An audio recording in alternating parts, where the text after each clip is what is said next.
Hello friends, welcome to the technical market ways channel. Friends, video start करने से पहले मैं आपको एक बात बोलना चाहूँगा कि हमने हाल ही में एक दो नए वीडियो अपलोड किए थे, जिसका लिंक मैं डिस्क्रिप्शन में दे दूँगा, जो कि आप देख सकते हो। लेटेस्ट वीडियो हमने डीएलएफ के बारे में अपलोड किया था, उसके पहले रेपेक्स के बारे में किया था, बीपीसीएल एचसीएल के बारे में एक वीडियो अपलोड किया था हमने, एचसीएल टेक्नोलॉजीज़ के बारे में। तो इससे बहुत सारे वीडियो जो हमने अपलोड किए होते हैं, जिसका लिंक मैं डिस्क्रिप्शन में दे दूंगा, जो देख सकते हो। तो फ्रेंड्स, आज जिस स्टॉक के बारे में डिस्कस करने वाले हो, स्टॉक थोड़ा हटके है, हटके भी है बोल सकते हो, और वो कंपनी कैसे आपको लॉस नहीं निकाल के देगी, आपको प्रॉफिट दे देगी। और कंपनी काफ़ी पॉपुलर है, उसको आप डेली यहाँ हुआ उसका नाम देखते रहते हो, हर जगह मतलब देखते रहते हो। घर से बाहर निकलोगे, रोड पे कहीं पे भी जाओगे, हाईवे पे जाओगे, तो उसका नाम आपको दिखेगा ही दिखेगा। इतना पॉपुलर कंपनी है। तो आपने उसका शेयर लेने के बारे में कभी सोचा नहीं रहेगा, या फिर सोचा भी रहेगा तो उसके एनालिसिस नहीं किया रहेगा। तो आज उस स्टॉक के बारे में डिस्कस करेंगे। तो उसके पहले आप चैनल को शेयर कीजिए, सब्सक्राइब कीजिए, बेल आइकन को दबाएं, ताकि हमारे नए और अपडेटेड वीडियो अब तक पहुंच जाए।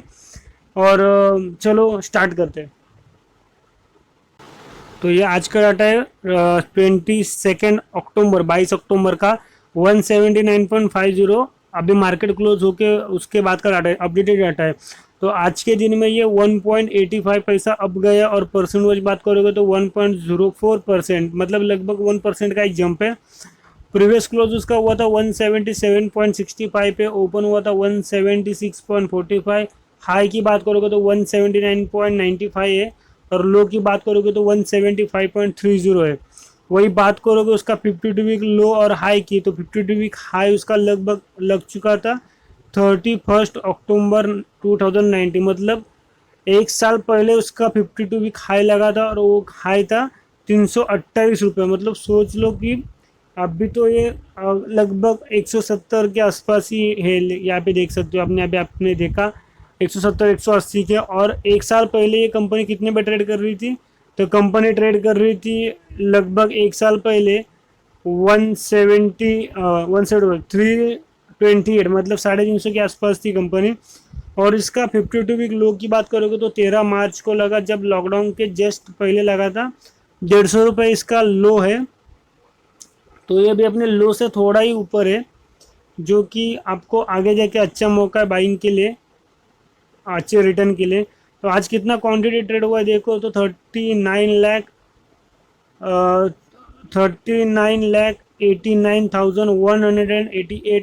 टोटल क्वांटिटी ट्रेड हुआ है। उसमें से डिलीवर का क्वांटिटी 14,77,761, और डिलीवर का परसेंटेज कितना है, तो 37.0% डिलीवरी है, जो कि अच्छी खासी डिलीवरी उठाई गई है यहाँ पे। बाकी कंपनी इंफॉर्मेशन में देखें कि इसका कंपनी का डाटा, तो यहाँ पे देख लो कंपनी का जो क्वार्टरली जो रिजल्ट है, वो अच्छा खासा और तगड़ा प्रॉफिट में। देखो यहाँ पे मार्च क्वार्टर का जो रिजल्ट है, वो कितना है, 2680 वैल्यूज इन लैक्स है। वही बात करो जून क्वार्टर की, तो 2,81,383 लैक्स है, जो कि अच्छा खासा मतलब मार्च क्वार्टर में भी कंपनी प्रॉफिट में थी, बट वो प्रॉफिट कम था, और ये जून क्वार्टर में उसका गजब का प्रॉफिट बढ़ के आया है। और शेयर होल्डिंग की बात करोगे तो शेयर होल्डिंग तो प्रमोटर के पास मेजोरिटी है, मैं आपको बोला हूँ।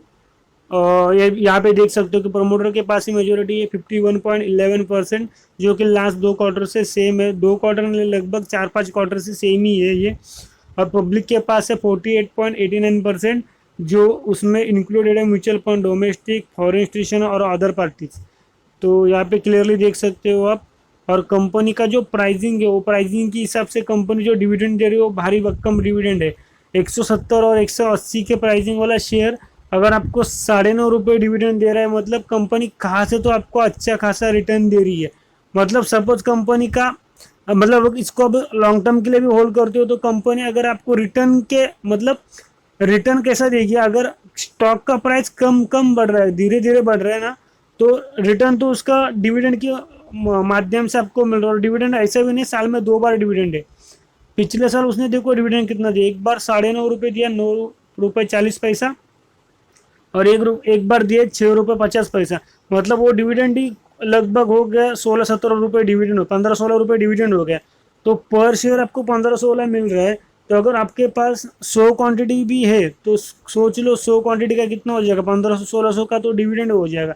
और 1000 क्वांटिटी तो 1500 और 1000 का डिविडेंड हो जाएगा। तो कंपनी आपको कैसे ना कैसे तो रिटर्न दे ही रही है, क्योंकि ये कंपनी थोड़ा एक ऐसा गवर्नमेंट सेक्टर की जो कंपनी है, उनका रिटर्न का तरीका अलग है। अगर वो प्राइसिंग अप डाउन कम होता है लेकिन उसका डिविडेंड के तौर पे रिटर्न अच्छा रहता है, या फिर कभी कभी तो लो प्राइस में मिलता है तो आगे जाके अच्छा प्राइसिंग आने पे वो भी रिटर्न आपको मिल सकता है। तो अभी कंपनी का प्राइसिंग उतना हाई भी नहीं उतना लो भी नहीं, तो चांस अच्छा है बाइंग के लिए। फिर भी आप देख लो, एनालिसिस कर लो, अपना काम है एनालिसिस करना, स्टडी करना, फिर इन्वेस्ट करना। तो अभी इसके बारे में और थोड़ा जानकारी देखेंगे। तो देखते हैं उसका ऑल टाइम का चार्ट। तो यहाँ पे देख सकते हो Hindustan petroleum corporation limited, Hind petro, जो इसका शॉर्ट फॉर्म है। ये इसका प्राइसिंग है जो मैं आपको दिखा चुका हूँ। वन डे का चार्ट है, मैं अभी उसको आपका लॉन्ग टर्म मतलब ऑल टाइम का चार्ट दिखा हूँ, ऑल टाइम कंपनी का परफॉर्मेंस कैसा रहा है। तो फ्रेंड्स आप यहाँ पे क्लियरली देख सकते हो ऑल टाइम का चार्ट। कंपनी 2000 साल में आई थी, जब आई थी मार्केट में तब उसका प्राइसिंग था 37.52%। तो आप बोलोगे अरे इतना 20 साल में खाली 37 से वो 200 के आसपास पहुंच चुका है, तो ऐसा नहीं है। कंपनी आपको रिटर्न डिविडेंड के तौर पे दे रही है और वो भी साल में 2 बार डिविडेंड दे रही है, तो ये अच्छी खासी बात है। और ऐसा भी नहीं कि कंपनी का प्राइस बढ़ा नहीं, कंपनी 2017 में लगभग 350 से 400 के लगभग पहुंच चुकी थी। 400 तो पहुंच ही चुकी थी। उसके बाद थोड़ा अपना जो इसका ऑयल का जो सेक्टर है, ऑयल मार्केट है या फिर जो क्रूड ऑयल का मार्केट है, वो थोड़ा अप डाउन रहता है, तो उसका इम्पेक्ट भी इस पर गिरता है ऐसे स्टॉक में। तो आगे जाके थोड़ा ये कम हो गया उसका प्राइसिंग। बट आप ये सोच सकते हो कि कंपनी इतना डाउन नहीं गई, मतलब जो उसका पहले का जो प्राइसिंग था, ये देखो यहाँ पे जो उसका जो पहले का प्राइसिंग था वो लगभग 100 के आसपास है, और अभी कंपनी लगभग 20-30 पॉइंट कम है तो 200 के आसपास है। मतलब आपको लॉस नहीं है, अगर आपने लॉन्ग टर्म होल्ड किया ना तो आपको डिविडेंड के तौर पे तो रिटर्न मिल ही चुका है। और आपने जो आपका बाइंग का जो प्राइसिंग था वो भी आगे जाके डबल हो चुका है। मतलब आपको किसी भी कंडीशन में लॉस तो है ही नहीं। तो ये कंपनी का ऑल टाइम का चार्ट है जो कि अच्छा चार्ट है। इसका इंट्रेंसिक कर लो तो इसका डाटा यहाँ पे शो नहीं हो रहा है। रिटर्न की बात करोगे तो देखो यहाँ पे क्लियरली मेंशन है कि एफडी से अच्छा रिटर्न मिल रहा है यहाँ पे। डिविडेंड तो बेटर है, मतलब गुड डिविडेंड दे रहे स्टॉक। एंट्री पॉइंट भी सही है, नो रेड फ्लैग्स भी है। पी देखो काफ़ी डिसेंट पी है, 10.26 है, जो कि काफ़ी डिसेंट पी माना जाता है।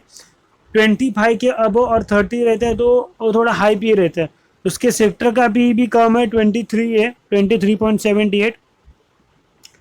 बाइंग का रिकमेंडेशन देखो इसका 86% है, जो कि अच्छा खासा रिकमेंडेशन है बाइंग का। इसका ईयरली रिजल्ट देखना भी थोड़ा इम्पोर्टेंट है, क्योंकि एज ए इन्वेस्टर हमें सब बात पता होनी चाहिए। तो यहाँ पे देख सकते हो उसका फाइनेंशियल ट्रेड वैल्यूज, यहाँ पे देखो वैल्यूज लाख करोड़ में, मतलब 1 लाख करोड़ में वैल्यू है इसका। तो यहाँ पे क्लियरली जो लाइट ब्लू कलर में उसका रेवेन्यू, डार्क ब्लू कलर में प्रॉफिट है। 2017 में उसका रेवेन्यू था 1.91, 2018 में रेवेन्यू हो गया 2.22 लाख करोड़, 2019 में 2.77 लाख करोड़ और 2020 में 2.70, मतलब थोड़ा सा रेवेन्यू कम हो चुका है। वही प्रॉफिट की बात करोगे तो 2017 में प्रॉफिट था 0.08 लाख करोड़, 2018 में 0.07 लाख करोड़, 2019 में 0.06 लाख करोड़ और 2020 में 0.02 लाख करोड़ है। मतलब हालांकि उसका जो प्रॉफिट है वो हर साल थोड़ा कम होते आ रहा है, लेकिन नेगेटिव नहीं, प्रॉफिट पॉजिटिव में। और कैसा ये कंपनी कैसे इंटरनेशनल लेवल पे जैसा ऑयल का प्राइस डिपेंड होता है उस पर इसका मूवमेंट डिपेंड है और इसका रिटर्न डिपेंड रहता है।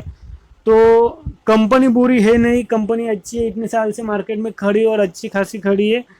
तो आप सोच सकते हो इसके बारे में। अभी यहाँ पे देखेंगे उसका होल्डिंग, प्रमोटर का बाकी होल्डिंग कैसा है, क्योंकि वो देखना भी इम्पोर्टेंट है।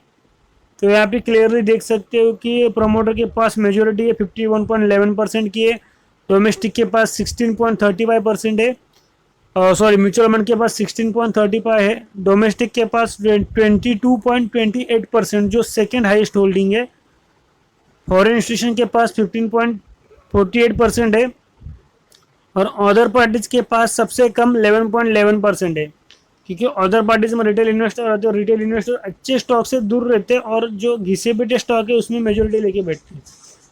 तो यहाँ पे देख सकते हो कि जो प्रमोटर है, तो प्रमोटर का होल्डिंग देख लो, प्रमोटर ने लास्ट 7 क्वार्टर से प्रमोटर का होल्डिंग सेम है। मतलब अगर कंपनी में कुछ फॉल्ट रहता या फिर कंपनी में कुछ इंटरनल इश्यू रहता या अदर कुछ मैटर रहता, तो लास्ट 7 क्वार्टर से प्रमोटर का होल्डिंग सेम नहीं रहता, कुछ कम ज़्यादा हो जाता, लेकिन सेम है। इसका मतलब उनको भी पता है कि अपना कंपनी अच्छा परफॉर्म देने वाला है। वही बात करो म्यूचुअल फंड की, तो म्यूचुअल फंड में देखोगे तो म्यूचुअल फंड का उन्होंने अपने लास्ट क्वार्टर में हल्का सा 0.02% से होल्डिंग कम किया है, तो उतना 19-20 चलता है। वही बात करूँ डोमेस्टिक की, तो डोमेस्टिक ने अपना होल्डिंग 0.1% से लगभग कम किया है, जो कि थोड़ा उल्टा पलट है यहाँ पे। वही बात करोगे फॉरेन इंस्टीट्यूशन की, तो फॉरेन इंस्टीट्यूशन ने भी अपना होल्डिंग 0.50% से कम किया है। मतलब हालांकि 1.5% का होल्डिंग यहाँ पे कम हो चुका है, और वो कम होके अदर पार्टीज में जो रिटेल इन्वेस्टर थे उन्होंने अपना होल्डिंग लगभग 1.5% से बढ़ा लिया है। तो ये कंपनी में थोड़ा होल्डिंग कम ज़्यादा हो चुकी है। हालांकि प्रमोटर ने कम नहीं की है, बाकी डोमेस्टिक और फॉरेन इंस्टीट्यूशन का कम हो चुका है, जो कि हमने आपको फेयरली शो किया है और ट्रांसपेरेंटली दिखाया है जो कुछ डाटा है। तो ऐसा ही स्टॉक है HPCL, तो इसके बारे में हमने थोड़ा सा जानकारी ले लिया है। तो फ्रेंड्स, मैं आपको हमेशा की तरह बोलना चाहूँगा कि इन्वेस्ट करने से पहले अपने फाइनेंशियल एडवाइजर से डिस्कस जरूर कीजिए, क्योंकि इन्वेस्ट आपको करना है, रिस्क भी आपका रहेगा। और इन्वेस्ट करने से पहले अपना एनालिसिस खुद सा जरूर कीजिए, मार्केट में बने रहिए, अच्छे स्टॉक में बने रहिए, तभी आपको अच्छा रिटर्न मिलेगा। मैं आपको हमेशा इंट्राडे के लिए सजेस्ट नहीं करता, हालांकि मैं आपको शॉर्ट टर्म या फिर लॉन्ग टर्म का शॉर्ट टर्म का थोड़ा बहुत बोलता हूँ, लेकिन लॉन्ग टर्म के नज़र से रहोगे तो अच्छा रिटर्न पाओगे। कंपाउंडिंग इंटरेस्ट का देखो, कंपाउंडिंग इंटरेस्ट रहता है, कंपाउंडिंग रिटर्न रहता है ना, वो अच्छा रहता है। मतलब नॉर्मली अगर आप इंडिया के बिग बुल राकेट इंडिया वाला भी बोलोगे ना, तो उनका एवरेज जो होल्डिंग पीरियड है वो 7 साल का है। मैं उतना नहीं बोल रहा हूँ, लेकिन आप नॉर्मली 2-4 साल भी होल्ड रखते हो तो आपको अच्छा खासा रिटर्न मिलता है। तो मार्केट में बने रहिए।